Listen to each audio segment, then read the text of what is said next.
Okay, so we're going to be talking about complementary angles today. And Mr. Albright, let me borrow his pen so you can now read my handwriting.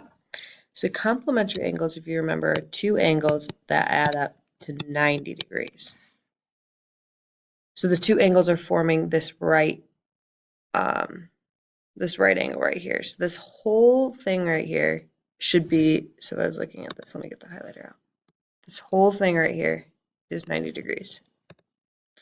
So technically, if I have x plus 71, it should give me 90 degrees. Our goal here is to solve for x. So to solve for x here, to get rid of a plus 71, which would be a positive 71, I need to subtract 71. So I'm going to have x plus 71 minus 71 equals 90 minus 71. So it's going to left x on this side equals 90 minus 71 should give me 19. And then when I go back to check it, I'll have 71 plus 19. It gives me 0, carry the 1, 1 plus 1 plus 7, or yeah, 1 plus 1 plus 7 is 9. So check. When I add those two together, it does give me 90 degrees. So my answer is x equals 19.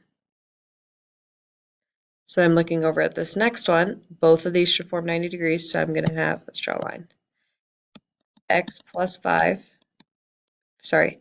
55 equals 90.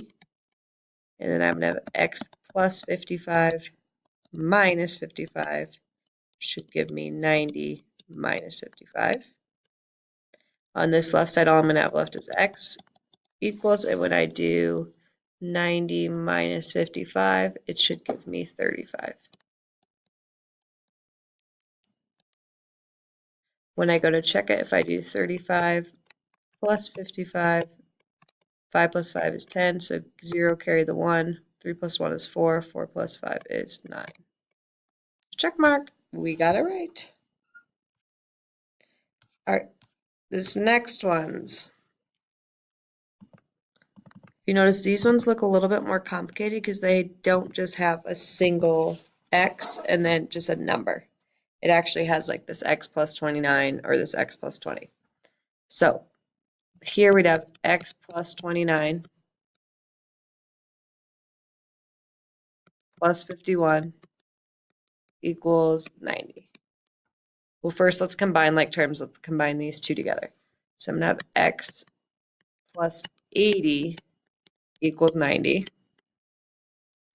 And then to get rid of a plus 80, I'm going to have to subtract 80. So I'm going to have x plus 80 minus 80 equals 90 minus 80. So I'm going to have x equals 10. I'm actually going to change this last problem. Just give me a second. Sorry about that. I just wanted to do one where we had multiplying. So here I'll have 5x plus 65 equals 90. And then to get x by itself, the first thing I'm going to do is I'm going to subtract. So I'm going to do my 90 minus 65, and that's going to give me 25. So I'm going to have 5x equals 25. And then to get x by itself, I need to divide by 5, divide by 5. So I'm going to have x equals 5. So when I go to check it, I have 5 times 5, because x is 5, plus 65 equals 90. So 25 plus 65 equals 90. So 90 equals 90. Check. So it's really just solving an equation, which we did last semester before winter break. So it shouldn't be too bad. Best of luck.